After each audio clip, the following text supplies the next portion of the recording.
Lahat ng drama, lahat ng tawanan, lahat ng iyong all-time hits. Ang tanging huntahan ng Masang Lamaw. #1 sa Mega Manila, nationwide pa.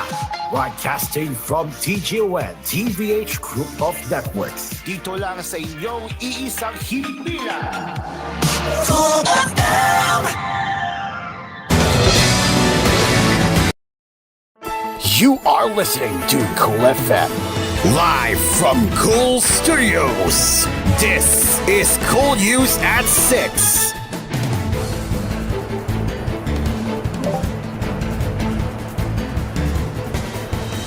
Good evening and welcome to koolNews at 6.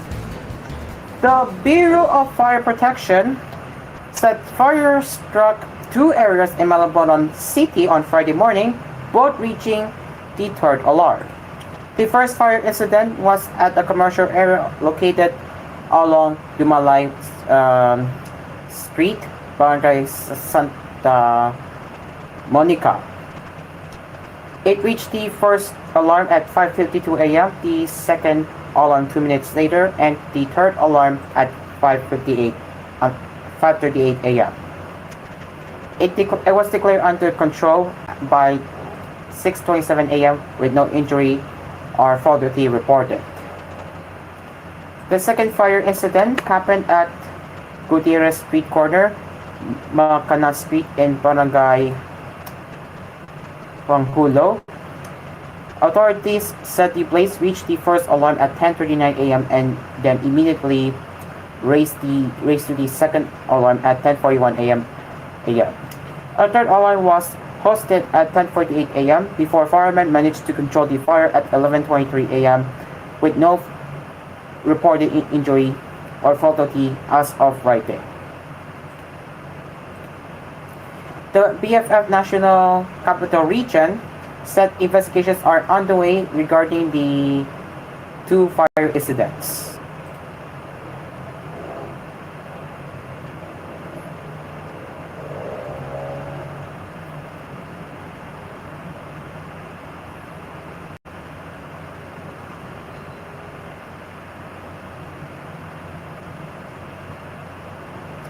Marcos Highway is experiencing a traffic jam on Friday afternoon because of a muddy road and an accident involving a truck and a motorcycle, the Metropolitan Manila Development Authority said. A report from the MMDA Metro base indicated that only one lane of the Marcos Highway SM Marikina Underloop was possible around Friday noon, as some motorists avoided the muddy road sections of the thoroughfare. Marcos Highway, SM Marikina Underloop, one line passable due to muddy road, the agency said in a fiber message sent to reporters. Some vehicles avoid passing through the area, so almost all vehicles go towards Katipunan. The volumes of vehicles is high, it added. The MMDA also said a motorcycle and a truck crashed along the westbound portion of Marcos Highway, aggravating the traffic situation. The incident occurred at 1:38 p.m. and was responded to by MMDA personnel. As of 2:30 p.m., the MMDA said traffic flow in the area has already improved.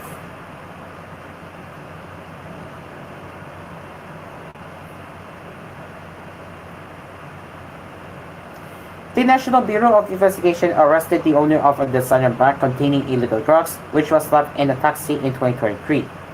NBI Director Jimmy Santiago identified the suspect as Nguyen Van Thai or Nguyen Van Quan, a Vietnamese national.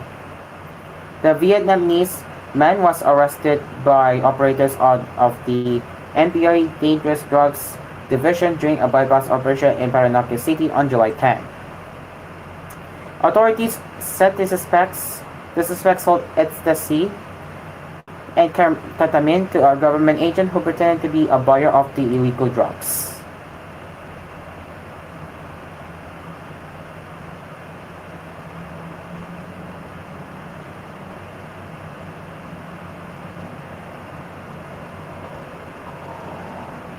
According to NBI, the suspect would sell ecstasy and deliver it through the Transportation Network Vehicle Service. The prohibited goods are hidden inside stuffed animal toys. Following Nguyen's arrest, the NBI DTS secured a search warrant from Paranaque Regional Trial Court Branch 260 and scanned the suspect's rented condominium unit at the International City in Paranaque, where they found 14 grams of ketamine and 53 tablets of ecstasy, which has an estimated street value of more than 500,000 pesos, as well as stuffed toys, animal toys of different sizes. San Diego said a tablet of ecstasy is worth 2,000 pesos while ketamine is 12,000 per gram. He added that ecstasy is a popular party drug, while ketamine is abused for its dissociative sensations and hallucinogenic effects and is also used to facilitate sexual assault. Also recovered from Nguyen's condominium unit were weighing scales, bundles of cash, and plastic sachets. Nguyen would be facing complaints for violating Republic Act 9165, the Dangerous Drugs Act, falsification of documents, and RA number 6085, illegal use of aliases, the NBI said.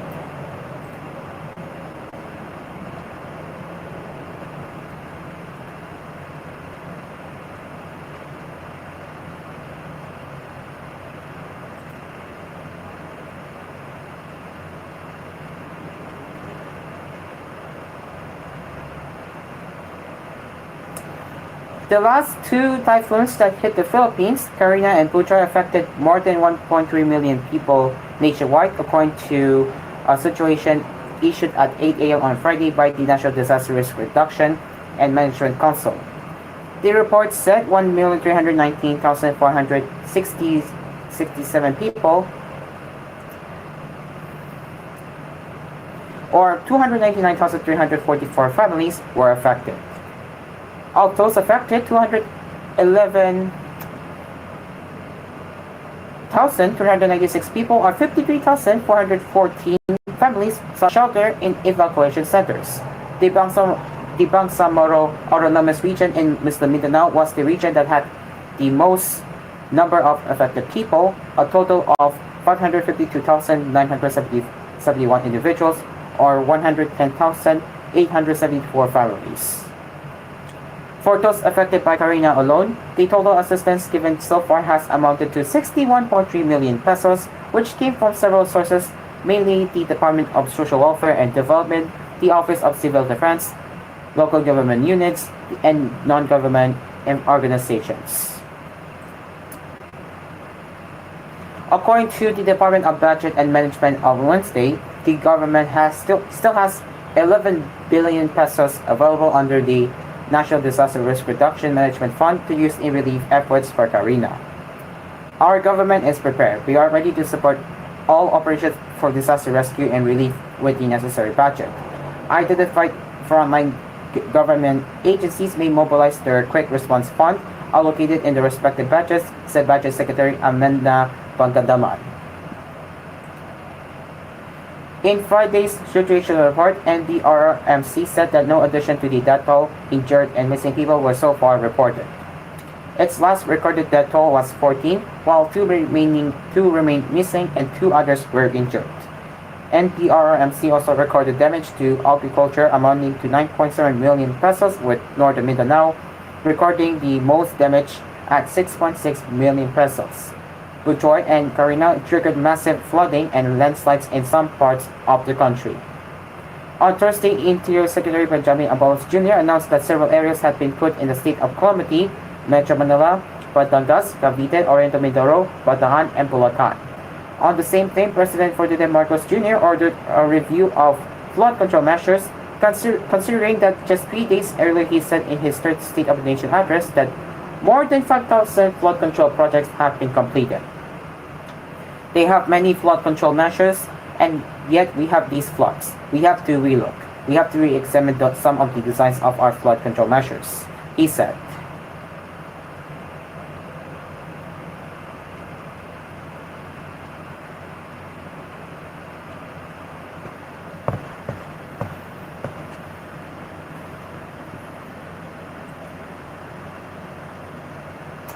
And the Senate leadership has ordered a probe into the death of an unman who fell at the construction site of the new Senate building in Taguig. Senate spokesperson Arnold Banas confirmed that the unfortunate incident happened on Thursday night, citing reports from the on-site security team and Sorry Police District. We would like to extend our heartfelt condolence to the family and friends of the deceased, Banas said in a statement Friday. Senate President Francis G. Escudero has been apprised of the incident. He immediately ordered a thorough investigation of the incident and a review of the security protocols in the construction site, he added. According to reports, the 23-year-old man slipped into the construction area around 9 p.m. on July 25 and was chased by a companion and the security guards but could not be found. An hour after, the man fell off the north tower of the still being constructed new Senate building, Banas said, further citing reports reaching the Senate. We have instructed security to recheck and tighten control of all entrance and exit points as well as the facade barriers to prevent unauthorized entry and loitering, the Senate spokesman said. The Senate is taking this matter very seriously. We extend our full support to the ongoing investigation to find out the actual circumstances surrounding this tragic incident, he added. Alright, it is 6:11 in the evening and we will continue with our headlines when we return here on koolNews at 6. So stick around, we will be right back.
koolNews at 6.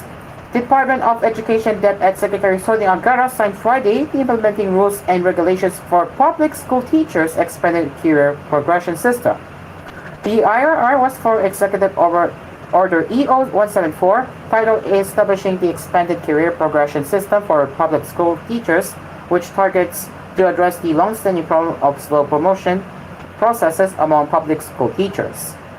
Under the IRR, the classroom teaching career line will now include additional teaching positions: Teacher 4 salary grade 14, Teacher 5 salary grade 15, Teacher 6 salary grade 16, Teacher 7 salary grade 17, and Master Teacher 5 salary grade 22. Meanwhile, the career path for public school teachers pursuing administrative rules will feature the following positions: School Principal 1, School Principal 2, School Principal 3, and School Principal 4. Public school teachers who qualify for Master Teacher 1, on the other hand, will have the option to remain in classroom teaching or move into school administration. The Department of Budget and Management (DBM) has allocated 6.1 billion pesos for public school teachers' expanded career progression system that is set to take effect next year. In his speech, Angara said EO 174 will give teachers more options on where they want to go with their career. So here, under the new EO or implementing rules, they now have a choice.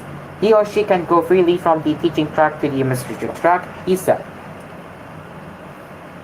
So the quality of our education is not being sacrificed because the teacher's choice is still there. The teacher can still teach, and the students will benefit from that teacher's experience. The DepEd is set to collaborate with the DBM, Civil Service Commission, and Professional Regulation Commission in the reclassification process and standardization of qualifications for the new teaching positions.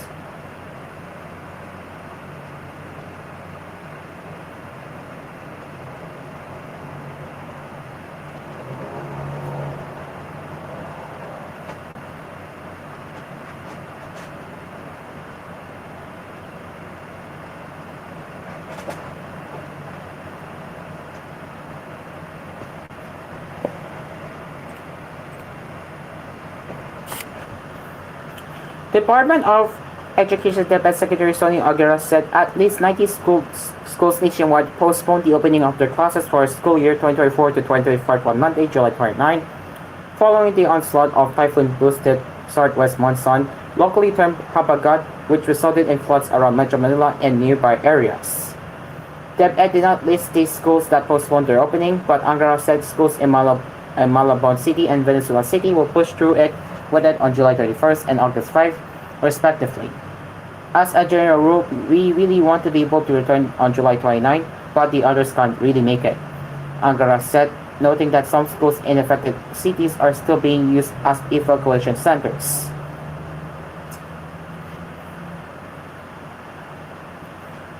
According to Angara, schools in Metro Manila and nearby provinces were the most damaged by heavy rains and flooding early this week. So far, the report to me is that the NCR, Region 4A, and it seems Region 3 were also were severely damaged. He said. Others really want a broad postponement of school opening. We cannot do it because we know that what if another typhoon hits next week? So for those who can, I hope they open and let students come in, Angara added.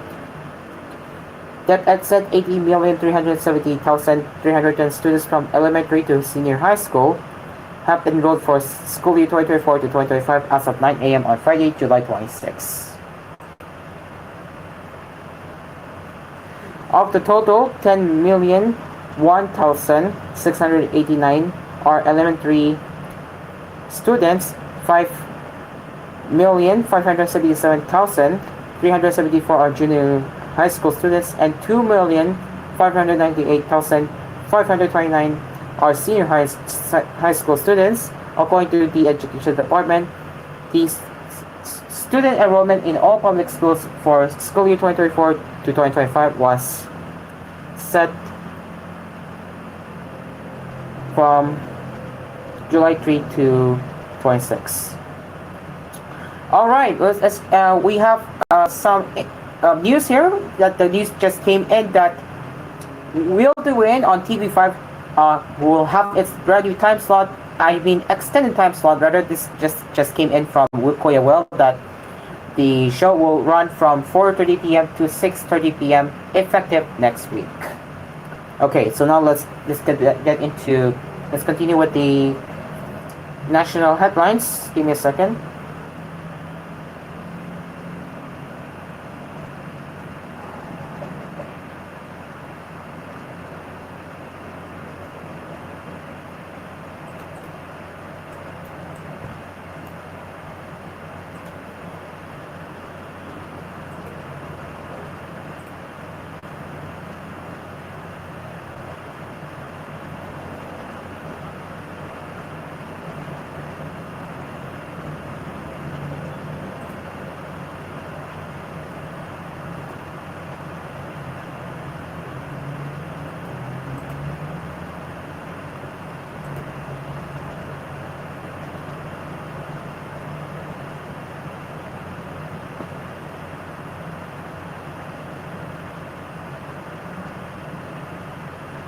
Let me just double check.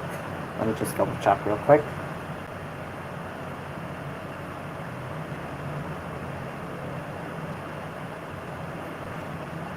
Okay.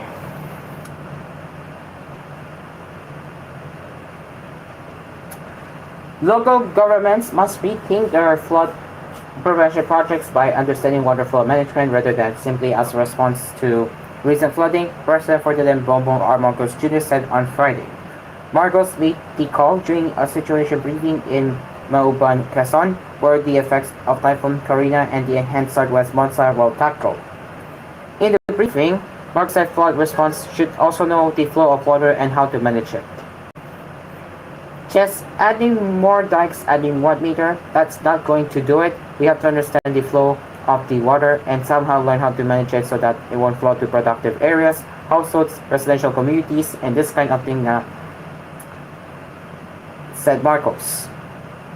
The president said such a manner must also be part of the government's national plan for dealing with flooding, especially as a low-pressure area is already being monitored by the State Weather Bureau 1,035 kilometers east of Mindanao. This really will have to be a national plan. Now, especially in Mindanao, we will see what to do, he added. Marcos likened the flooding in Quezon to Metro Manila, where floods affected erstwhile flood-free areas. It can't be just one town here and one town there. That's why we're trying to assess other significant changes, because all our other flood control projects are in response to flooding. Then, well, it's new, it's changed. The president further stressed the need for readiness, pointing out that Karina is only the first typhoon in the La Nina season.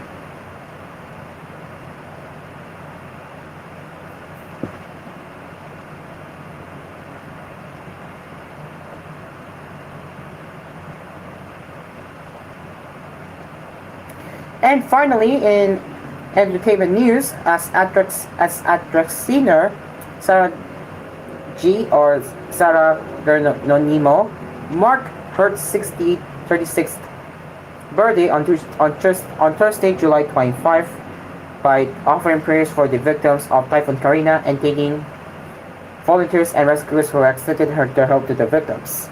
The pop star royalty took to Instagram to share photos of individuals and pets that suffered the onslaught of the typhoon, as well as art cards for emergency hotlines and a donation drive for the affected. As I celebrate my birthday and blow out my candles, my heart also goes out to those affected by Typhoon Karina. I am praying for all our countrymen who were devastated by the typhoon and are now trying to get back on their feet, she wrote in the caption. I also want to pay tribute to our brave rescue teams that contribute to sacrifice their lives to make sure everyone is safe, including our pets. I have a lot of respect for our countrymen who do not abandon their pets despite the danger from the typhoon. Continued the singer, adding that they are the real superheroes. Geronimo urged her followers to continue praying for their fellow men and to support ongoing relief operations as efforts and donations go a long way. And speaking of the Typhoon Karina, we also would like to encourage you to donate to these following relief organizations who can help the typhoon affected residents, which you can scan the QR code on your screen right now in the list of the following organizations. So again, your donation counts and it will help a lot of typhoon affected residents out there.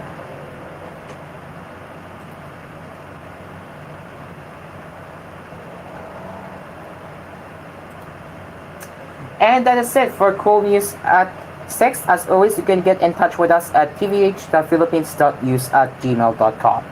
And we will be back with more headlines later with 1 hour newscast of Cool News Cool News Prime Time at 9 p.m. tonight.